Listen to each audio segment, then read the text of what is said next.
Both the Wild and the Wolves, nice for the first to time see. in Minnesota sports history, are advancing to the second round, and they do it on the same night, in the same state, in the same metro area. That's the voice of the great Pat Micheletti, co-host of Beyond the Pond with Kevin Fallness. I'm Brandon Molesky in for comment today. Brett Blakemore, also a great Minnesota Wild mind, with us as well. And I'm here for 3 hours today. Mick is going to join me in studio for the next hour. And then at 2 o'clock, we're going to talk with Parker Fox. He'll chat Timberwolves with us for big about hockey guy. a half hour. Big hockey guy. Yeah, well, I mean, the Frost. Yeah. His still fiance, right? Yeah, fiance. Yeah. Big game tomorrow, game 1 against Montreal. So he'll be here in studio 2 to 2:30, and then we'll chat with Wes Walls at 2:30. But Micheletti, it's been a while since I've done like a Wild fan line with you. Know. I feel like I know you did fan line last night with Fallness. Yes, we did. But I'd like to have a little kind of like Wild fan line 2.0 today. Kind of bring it back to the old days when you and I did it. When you had someone intelligent to talk hockey with. Yeah. Yeah. But Brett will be here as well. So if anyone wants to join us, obviously you can call us 800-320-5326. You can text us at the Bradshaw and Bryant KFAN text line. That's 64686. Or you can shoot us a talk back. You just go to the iHeartRadio app, go to the KFAN radio station. There's a play button, or actually there's a microphone button next to the play button, and you've got no longer than 30 seconds. But we're talking Wild hockey for the next hour, Pat. Yeah. I thought the Wild could win this series, predicted them to win the series, but with the hit, we've been hurt before. Yes. So it's hard to ever fully dive into the deep end, but I think we thought this team had it in them to be one of the best teams in the NHL, and I think at least I know they got another tough series on the horizon here, but they proved worthy of it. Something felt different about this Wild team going into the playoffs, at least for me. I thought they made the right moves at the deadline, and obviously when they got Quinn Hughes on December 12th, that really changed the thought process and the mindset of this team, this organization, the city, the fans, everybody, and they carried a confidence into this playoffs, something that we haven't seen in years past when they have made the playoffs. And I felt good going into last night's game, but I will tell you, Dallas is one hell of a team. They are. Their power play was unstoppable, and a lot of people complained about how Minnesota killed penalties, and after every game, their coaching staff went in the back room. They looked at all the film. They said, how can we stop this power play? And they tried different things, and Dallas was just that good on the power play. However, on 5-on-5, it was a completely different story, and the inability of Dallas to get to the middle of the ice in the tough scoring areas, they just weren't allowed to do that. And there were portions of the game throughout the series where the Dallas Stars looked like the Russians of the 80s, right? They were, but the key to that was they didn't get any shots. They didn't get any high quality shots. Yes. Everything was to the outside. And, Minnesota just defended so well in this series. You mentioned Quinn Hughes, and obviously he gets the accolades after last night because, he put up 3 points, 2 goals. He was good all series. Yeah. And, he had some stretches at the end of the regular season where I'm like, is this guy going to get exposed defensively in the playoffs? Clearly, he's one of those where, I'm going to flip on the switch now. Yep. I'm going to compete. I'm going to, he was great the entire series. How many times did he turn the puck over in this series? And he has the puck on his stick a lot. A lot. And he did not make a lot of mistakes. And obviously, the high end offensive potential came out last night. He controls the game, right? We hearing a little music there? Well, yeah, we're going to break. Oh. But no, just wrap it up. Give us 30 seconds. I'll give you 30 seconds. He's trying to push you out. It was amazing to me that there were points in the game and multiple games where he would just stand there with the puck and no one from Dallas would go after him because they had no idea what he was thinking, where he was going to go with the puck. It was... He might be the most unpredictable, definitely most unpredictable defenseman, but one of the most unpredictable players where, like, you can't read what he's going to do. Right. And even if you know what he's going to do, you still can't keep up with him. No. A pleasure to watch. Pat Micheletti, Brandon Molesky, like I said, we're going to be talking Minnesota Wild hockey here for the next 50 minutes or so. So give us a call, shoot us a text, do a talk back. We'll talk Wild hockey next with the great Pat Micheletti. Before we go, the fan and BigDeck.com. I'm going to give you a shot to win bonus bucks to the National Cash Contest. Head to KFAN.com. The keyword is fun. The keyword is fun. KFAN.com, keyword fun. The Fan welcomes some great shows to Grand Casino Arena this year. Lionel Richie, Earth, Wind, and Fire will be there June 24th. Tickets are on sale now. You can get complete details on all of our upcoming shows on the concert page, KFAN.com, keyword calendar, KFAN.com, keyword calendar. Now trying to steer it free. Here comes the Boldy. Boldy lost the handle. It's Jamie Benn in the high slot for the Stars. He's hounded. Lost it to center. Boldy tip free. Matt Boldy in alone. He scores!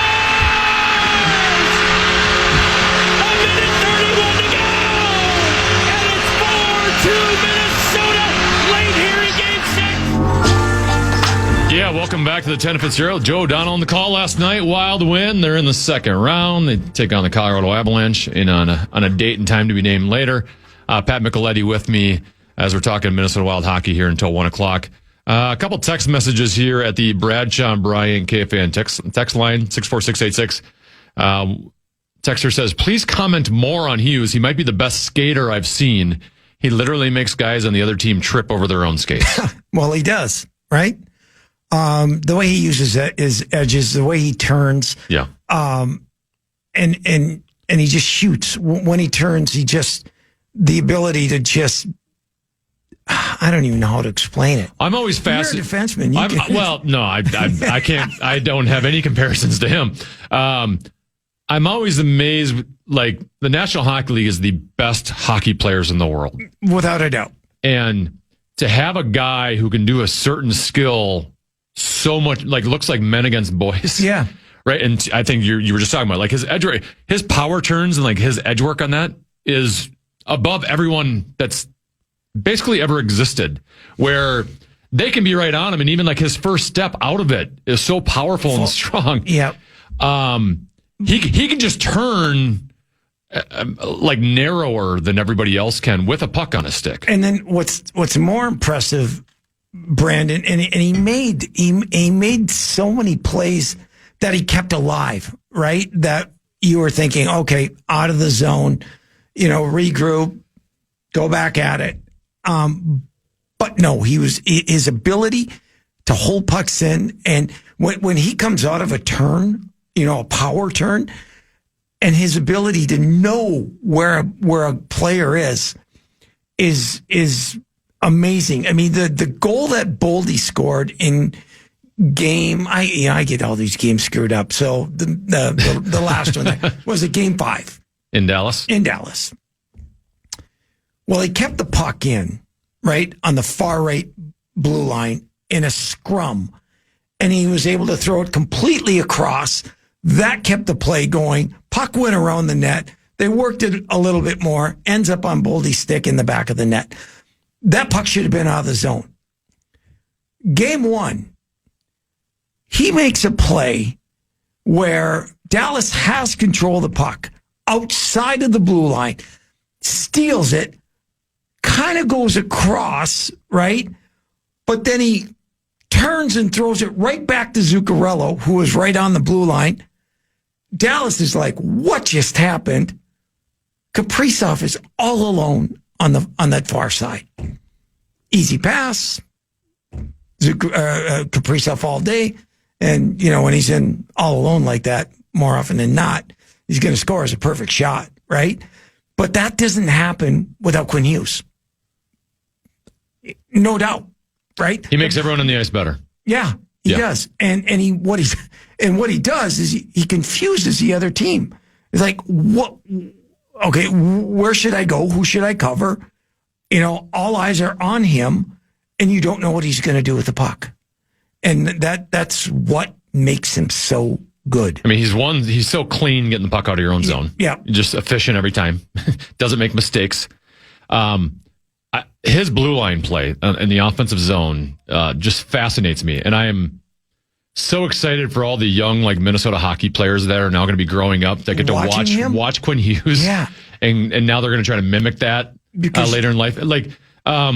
There are so many plays where the puck comes out to him on the blue line in the offensive zone where 99% of the league it's you're dumping that puck back in the corner. Right away, right? And he has very little space, very little time, and he'll make something out of it. Even the Tarasenko goal last night, great play by Tarasenko, don't get me wrong, to kick it off his foot and get it but that was just a hockey IQ play from Quinn Hughes. The ability to have that puck coming out to you, and he was able to diagnose, we have an advantage in front of the net. I'm just going to quickly get it to the net and throw it there because we have two guys that are in an advantageous position. And the same thing to do it in a split second like that. And the same thing on his goal, which everyone thought Ryan Hartman scored. Yep. But he had the ability to hold on to it, recognize there is chaos there, and Hartman is there. I'm going to try to get it to him, but there's a really good chance that it's going to go off a Dallas player because where Ottinger was, he was, I don't want to say Ottinger was out of position. He was playing Hughes, right? Well, I was kind of like, why are you? I still think there was a little bit of puck luck on that one. Well, sure there is. I was like, why are you not shooting this? Because Ottinger was kind of flying over side to side, kind of a little out of position. So I'm like, why are you not shooting that? Yeah, and he had a clear lane to it. He did, and but I think he was thinking, okay, here's my options, and there's a really good chance because of where Ottinger was and the chaos there. If I just throw it there, it's either going to hit Hartman's stick, get through, or it's going to go off their D, who's got his stick up in the air around Hartman. And sometimes even if it doesn't go into the net, it could be just a loose puck now sitting in front of the net where someone else comes in. Right. Yeah. And, that's what he does. Texter says, credit where credit is due. Billy G, a legit GM and architect of a roster. It took us this long to dig out of the hole created by former GM Fletch. His giving away of the draft future year after year for used parts set this team back for a long time. Also, credit to Hines. Defensive structure was near elite. No need to fire him for DeBoer after last season. I thought, Brandon, that it was going to come down in the last 3 games. Didn't get to 3, obviously, got 2. That it was going to come down to coaching. And I thought John Hines outcoached Glenn Gulutzan in the last 2 games. I thought the frustration was there. I thought we could see it there. Regardless of, Gulutzan last night talked about, we had territorial advantage. Well, big deal if you had that. If you're not getting any shots on net, if you're not getting to those hard areas and getting rebounds and out battling in front of the net, well, you're not going to win. And I just thought Minnesota's defensive structure just frustrated the you-know-what out of Dallas, pretty much the whole series. I mean, Rantanen did basically nothing. No. I mean, Dallas was basically, they had just a couple guys carrying them on their back. I mean, Robertson, Heiskanen, Johnson obviously had moments. But I mean, they were being led by a couple guys. And I said this at the start of the series. Dallas averaged during the season 30 shots on goal, which was not in the top half of the league. It was kind of in the bottom half of the league. And Dallas scored at a high rate during the year, and their power play was number 1 in the league. But they were a team that tried to always get that pretty goal, always make that extra pass. And that's how they scored their goals. And you can get away with that during the regular season, right? Yes. Because guys aren't playing as hard defensively. And And so you get You're to not the, selling out to block shots all the time. Yeah. Right. You know, I mean, just watch Kaprizov last night. Like the Right. back checking he was doing last night. and the Never shot seen him do that in the regular season. Shot blocking. Yeah. And same with Tarasenko. When did we see Tarasenko? I don't know what game it was. Game 3, I'll call it. No, it was game 2. 1 or 2. He goes down. I don't know. You know, I lose. I understand. Doesn't matter. Right? I understand. But for him to go down and put his body in front of a shot, where I'm like, what just happened? Right. And so I thought Dallas was trying to get too fine, too cute. And you look at the shots on goal. I mean, in some of those games, they were so low. And if you're not getting some volume It's on just net, the quality of the chances too. And it kind of played right into Minnesota's hands a little bit. I feel like when we've played Dallas historically, we struggle with net front defense. Yes. Right. The tips, the screens, the rebounds. I mean, the rebound. Part of that was Volstead. Volstead had very good rebound control. Yeah, he did. Throughout the series, not giving up a whole lot. But, you know, we've heard a lot over the years of Spurgeon and Brodeen. They're too small. And now you got Quinn Hughes. You're going to get out muscled in front of your own net. And that did not transpire in the series. Not at all. And you credit the forwards, too, for getting back. And then not giving up odd man rushes. You know, I thought our centermen were really good defensively down low. You know, Hartman didn't have a great offensive series, but man, he was really good in his own end. And you have to be good in your own end, or else you're not going to advance. All right, the next segment's going to be our longer segment. We still got a half hour to go with Pat Micheletti. We'll take your text calls, talkbacks. We'll play some talkbacks as well. Talking Minnesota Wild hockey after a big victory last night against the Dallas Stars. Never miss your chance to know what the latest sports news is in town, chances to win tickets, or just knowing what's going on with all of your favorite KFAN shows. You can follow KFAN 1003 on all of our social channels like Instagram, TikTok, and X, and the YouTube channel as well. Stay connected and follow the sports leader, KFAN, The Fan. They wave the white flag. The final seconds ticking down in St. Paul. And that's it.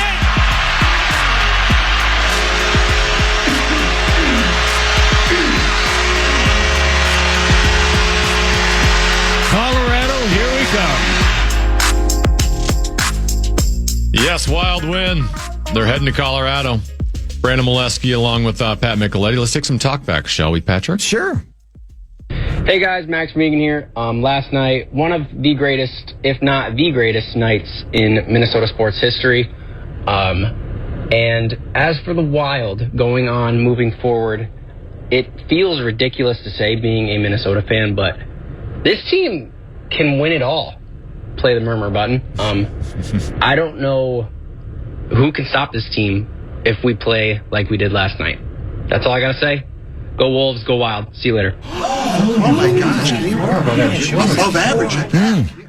I mean, they can win it all, Pat. I mean, you know, I still look at the Western Conference playoffs and I see the Ducks are going to face Vegas or Utah on the other side. I'm like, what are we doing, NHL? Yeah. You know, even after last night's game, it's then the columns come out of Dallas just can't. They just don't have enough to win it all, and I'm like, yes, they do. They shouldn't have been losing in the first round of the playoffs. They should not have had to have played the Wild. The Wild should not have had to play the Stars. That should be a second round Western Conference final type matchup. Stars are one of the best teams in the NHL. The Wild definitely can win it all. Now, they have the toughest road to get there. They had to go through Dallas and Colorado. Yes. If you do get through Colorado, I don't want to say easier because nothing's easy about going through the Stanley Cup playoffs. But, your opponent, the third round, is actually going to be lesser than what you had to play the first two rounds. Yes, Minnesota is built to win the Cup. So is Colorado. Look at the East. There's teams there, Carolina. Yep. That being said, you have to win 16. It is hard. It is super hard, first, to win 16 games. Secondly, to keep everybody healthy or the majority of your lineup healthy. Yeah. You need to be We're already seeing that. And we're already seeing that. And so you need a lot of luck in from that perspective. But yes, they can. I wouldn't say that a year ago. Even if they got through the first round, I was thinking no chance they're going to get through the second round. They can get through this round. No doubt. It's going to be hard, of course. It's going to be hard for Colorado to get through Minnesota. Yes. Let's not forget that. when they look at Minnesota and the way that Minnesota defends and the goaltending that they're getting and their superstars elevating their games, they're thinking, we've got a tough one on our hands also. And so it's going to be a great series. It is. Let's go to the next one. Hey, boys. Good day. Let's enjoy it and then move forward. I just wanted to give Billy Guerin some credit for his acquisitions to build up our third and fourth line, which I honestly think is one of the reasons teams go far into the playoffs and make a cup run, is not because of the Quinn Hughes of the world, but because of the Trennings of the world. Thanks and enjoy. Well, it's Quinn Hughes of the world first. Yeah. but you also do need to supplement your roster. And yes. Boldy and Kaprizov. And yes, Billy deserves the utmost credit for building this roster, putting the blinders on, and doing it the way that he wanted to do it, that he saw that what he needed to give this team enough to get through the first round and to carry it on in the second round. And he will tell you, after this series, win or lose, right? If they lose, he will say, didn't matter, we won in the first round. And didn't matter if we win in the second round, we're going to the Western Conference Finals. And his mindset is nothing but winning a Stanley Cup. And that's the goal. Anything less than that is a disappointment in his eyes. And he is dead on correct to have that attitude. And that's one thing that I think also propelled this team getting through this first round, was his belief, what he said, what he says to the players, whether individually or as a team. He got this team thinking, hey guys, you know what? Don't be satisfied with anything. We are here to win, not win one round, but 2, 3, and 4. And I think that mindset had these guys believing that they were going to win this series. And they went out and did it. Yeah, he mentioned the third liners, and a lot of those guys were acquired by Billy. I thought Michael McCarron was great all series long. Good on the penalty kill, had good face-offs. Forecheck. You can't move the guy. No. And then he came up with a couple of huge, massive goals. Nick Foligno, he's not going to wow you or anything, but I think Nick Foligno is dependable defensively. Yes. He's dependable on the penalty kill. He will hit anything in sight. He doesn't just throw the puck away. Nope. He made a great play. I mean, the one last night in the first period where the Wild should have been up 2-0, and who knows, they might have ran Dallas out of the building if that had happened, where he makes that little pass to Sturm to spring Sturm and Marcus on a 2-on-1. And Marcus, what is he doing? The whole, Yes. But there again, Marcus Foligno is not your goal scorer, right? I mean, he is. Yeah, but that's why you shoot there if you're not a goal scorer. Right. you try to do stick handle there. You don't try to make a play. Yeah. I mean, it was, all he had to do was, one time it quickly off his stick. I mean, it's in the back of the net. That whole game changes big time last night if he scores there. But I tell you what, Marcus Foligno got his team going from the get-go. And I mean, he was delivering hits. He was, he was boisterous, and guys on the bench were like, let's go.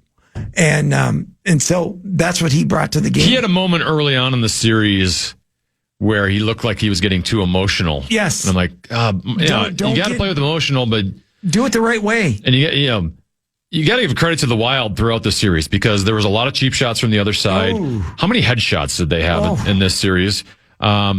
And guys like Foligno, Ryan Hartman behaved himself. Marcus Foligno after the incident behaved himself. Nick Foligno behaved himself. You know who behaved himself the most? Matt Boldy. Now, he doesn't have a history, but he could have retaliated and got frustrated at any point in this series. Yeah. And he never did. Yeah. And he kept going on and was the best player in the series. Can we go back to Hartman? I mean, that hit that Jamie Benn cross-checked to the head. I thought right there, Hartman's going to snap. And it was like, what just happened? And he just stared at him. It was really good. discipline on the part of Hartman. They played there. discipline. Yeah. This entire series. Hey guys, Ben here. I'm a casual hockey fan, more of a big basketball fan, but I'm really keeping up with the Wild right now. This is all super, super exciting.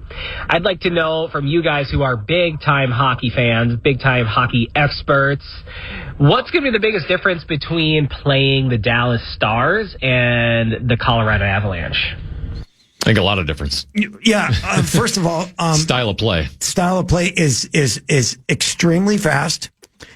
They take it hard to the net. They play extremely fast in the offensive zone. And for Minnesota, just my opinion, they've got to stop Makar from getting involved in the play. And whether it be Good luck with that. Good luck with that. It's it's not easy. But the difference, Makar and Hughes are different players. Makar is get it, go, and then start doing all of your stuff, right? Hughes is more methodical, and he'll go up slow. And then he'll do his turns or whatever, right? And so they're different players that way. But Makar will get up in the play, he will go down low and get involved in the offense. Colorado's an extremely fast team and skilled.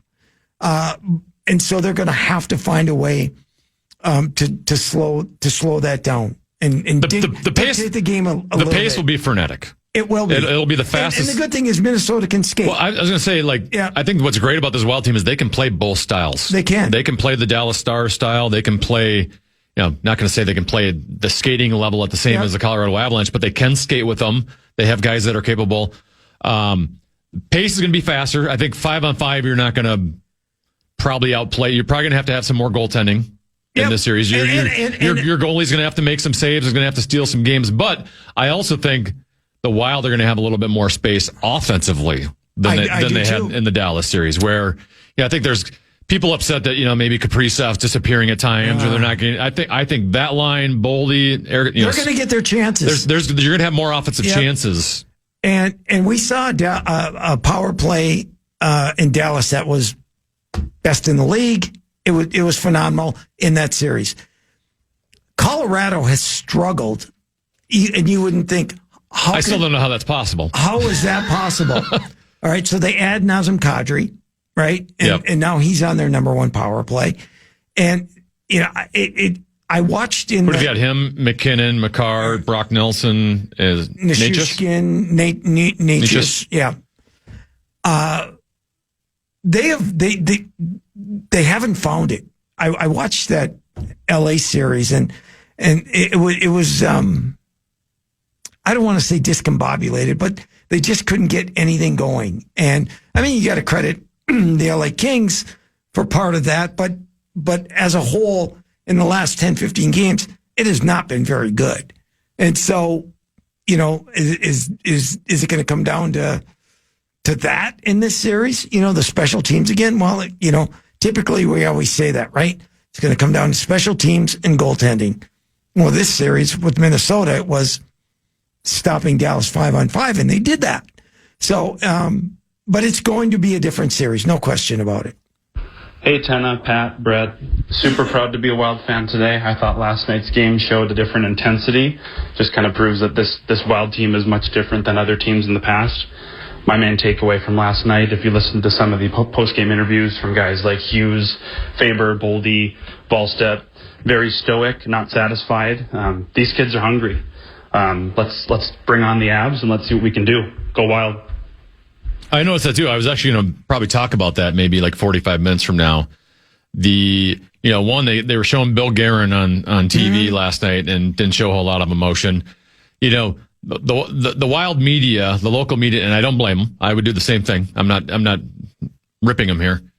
They kept trying to goad Brock Faber into doing the old, you've seen this Wild franchise. You grew up here. Mm-hmm. You know all the one and done losses, and he would not bite. Nope. He would not bite. And he's like, it's one series. We do what we're supposed to do. I love that. I love that they go, we ain't here just to break the one and done narrative of Minnesota Wild history. We're here to win a cup.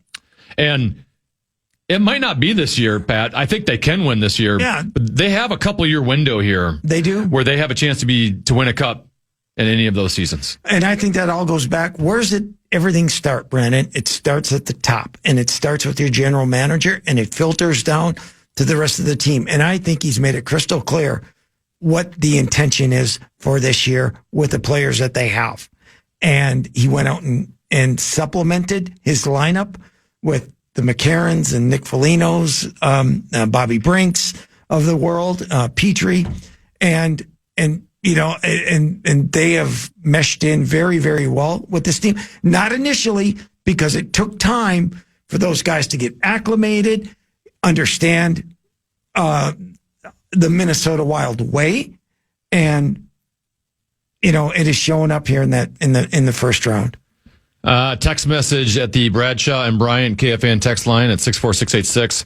Fletcher and Fenton deserves the flack they get, but let's not forget the number of guys on this roster they drafted or signed. Marcus Foligno, Zucchi, Kirill, Hartman, Spurge, Brodin, Eck, Boldy off the top of my head. Yeah, of course. Yep.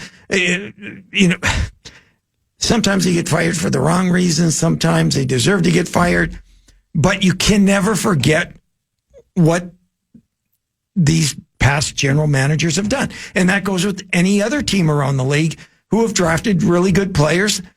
But it's all about being able to bring everyone together and get them thinking the same way and how you win. Like for me, Brandon, I don't care if Kirill Kaprizov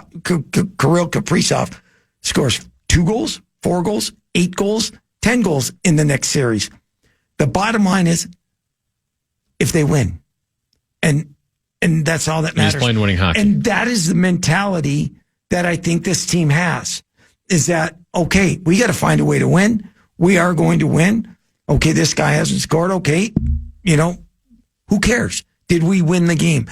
Did we accomplish what we set out to do? And that's everyone buying in and, everyone following the script of what John Hines and his staff puts out there. Well, it's pretty impressive that the Wild are where they are now without ever, they weren't doing this on the back of top 5 overall picks, right? No. And that's hard in today's NHL. Yeah, 18 to 21 every year, right? The reason we are in the spot right now is because of drafting. And the Wild organization was not good at drafting for a long time. It struggled. Kaprizov in the 5th or 6th round, right? And that was a Fletcher pick. Jonas Brodin in the first round. Spurgeon we basically took from the Islanders. Then you go to Fenton. The Matt Boldy pick. Now, Cole Caulfield probably would have been a good pick too because he's pretty darn good and has 50 goals. Yep. But you can tell, at the time, I'd heard behind the scenes when they picked Boldy over Caulfield, the reason was they thought Boldy was better set up to play playoff hockey. And it's hard to argue that right now, the way Matt Boldy looks like. Now, Caulfield would have been a hit too. Don't get me wrong. Doubt. I don't think he could have missed. Different player. But great pick by Fenton. Fenton was the one who got Nino here, which you were able to. Now, Guerin was the one who pulled the trigger on the Nino trade, got Brock Faber. Now, it wasn't a draft pick, but he was a prospect at the time. So you identified a prospect. Yep. And really, you look at Volstead was a first-round pick. That's going to end up being a steal where they got him. And it's very rare to draft a goalie in the first round. And the reason they got Quinn Hughes is because they drafted Marco Rossi, Ogren, Bouillon. And so they had assets that were enough to get a guy like Quinn Hughes to come here. Right. So it all starts with the draft. They gave away 4 number ones. Yes. Yeah, 4 number ones and a number. And worth it. Quinn Hughes is worth it. He's a unicorn. and if you're concerned about how he's going to play in the playoffs, he proved everyone wrong. And I still think there's more in him. I think you could see more. Against Colorado, he's going to have some more. That's going to be his game. There's going to be more open ice. There's going to be more skating. He might contribute more offensively against Colorado than he did against Dallas. The puck goes off his stick so quickly, and he sees a guy open for a second, and he snaps it, and they're gone. And so, I think it's going to be more of a wide open series. I think obviously there's always adjustments, right? Game 1 will be a fun one to watch. I think game 1 will be really at a pace that we haven't seen all season long. And Colorado will have about a week off before that game. 8 days, they will be well rested. We'll see if they're rusty. Text message at the Brad, Sean, Brian, KFAN text line. Everybody's talking about how Ben had 0 goals and 0 assists in the 6-game series. I want to point out that he made the pass to Boldy on the empty net goal last night. Give the goon some credit. He's a far shell from his former self. Yeah. He used to be a little bit of a wild killer back in the day. He's had a hell of a career. I don't know if he's going to come back. He was a pain in the you know what, and yeah, good pass. Another text message. What were they doing to Kaprizov's line? It seems like they couldn't produce anything, and will they have the same struggles in Colorado? Well, one, Zuccarello was out. That line wasn't struggling like people think they were. No. They weren't giving up anything. Now, they did give up the goal they gave up last night to Bork was actually kind of Zuccarello's fault. Yes. But for the most part, they ain't hurting you defensively. Nope. It's not like they've been going out, and the Dallas line that was out against them was always in the offensive zone. And I go back to, and you're playing a really, really good team. What do you have to do to win the game? And I'm always of the volition that you really need two guys that think alike on a line. And Zuccarello and Kaprizov do that. Taking nothing away from Ryan Hartman, but it's typically you have two guys on the line that really understand each other and play off each other. I look at Eck and Boldy, right? And how they play together, and how Johansson fits in on that line because he skates so well, and he gives more room to a guy like Eck and Boldy to maneuver and do their work. And so, that line, the Kaprizov line, did not produce for a couple games. And you know what? Zuccarello was out of the lineup. Zuccarello gets back in. Boom. Second shift, he was out there. He scores a goal. If you're not working with Kevin Fallness on Beyond the Pond, you're just not the same producer that you normally are. He sets you up so well. 100%. I didn't score as much as I did when you were hosting. Okay. So now I'm in trouble. Now you're saying he's like Bobby Brink and I'm Zuccarello. Okay, you're trying to get me in trouble now. Yeah. Okay. Well, I'm just like ripping Fallness. Yeah. Text message says, will Nico Sturm stay in the lineup versus Colorado? I thought Nico, in the small amount of time he had in the series, I thought he was great. I think in his role. Hey, listen, I think it's the best he's played all year. Yes, I agree. I have not seen him play with that much enthusiasm and bite to his game. It was always kind of, okay, I'm going to give you a little bump, but he's hitting guys, and he's, lo and behold, he had 2 assists in the series, 2 important assists, and he's making some plays. And it's nice to have him out there, whether he's on the wing or at center, because he can win draws, and that's really important. So yeah, I don't see him coming out of the lineup the way he's played. No. And you're going to need. And now Bobby Brink might have a better chance of getting back in the lineup just because it could be more of a skating series here. Yeah, and that's why probably not game 1, but listen, Brink had a tough game. He knows he had a tough game. Game 5, yes. We don't have to beat him up over it. Yep. And that, I thought he was good at the end of game 4. Yeah, and here's the thing. You're going to need everybody to win 16 games. Yeah. So some guys are going to come out and Yurov will be back in at some point. Will be back in. Yeah. Why? Well, Gus might be in at some point. Gus might be in, but Yurov will be in because he skates well and he's dependable defensively. I don't know if he. A lot of people say, yeah, I don't know if he had a good game, or I don't know if he's ready for this. Yes, he's ready for this, but maybe he had a rough game and they took him out, and that's okay. We have lots of depth. If you are not on the top of your game, there's other options. Right. And so bottom line, you're going to need everybody. It's not a death sentence if you have a bad game and get pulled for one. Thank you, Patrick. Appreciate it. It was fun. It's good to talk with you. Are you Beyond the Pond again tomorrow? Yes, 10 to noon. 10 a.m. to noon. Yeah, we didn't know, but late breaking news. Kevin and I will be on. It was supposed to be Tee to Green, wasn't it? It was supposed to. Oh, no. I'm just devastated that Tee to Green won't be on now. I don't know if Common knows yet. No. But yes. I'm sure he's devastated, too. We hope to have Bill Guerin on, not confirmed yet. That'll be good. We might have Eric Johnson on, former Avs defenseman who now does some work for ESPN. So can we now stop at the Jason Robertson versus Bill Guerin narrative that the media is trying to throw out there just drives me crazy. Yeah. Hey, Jason Robertson is he's a great player. He's a great and Team player. USA won a gold medal. Everyone's winning. Enough. Here. Yeah. Enough. Thank you, Tina. All right. Thank you, Pat. Appreciate it. Brett Blakemore, we got 5 questions next. You got a tease? We'll talk Wolves basketball and we'll go between the pipes.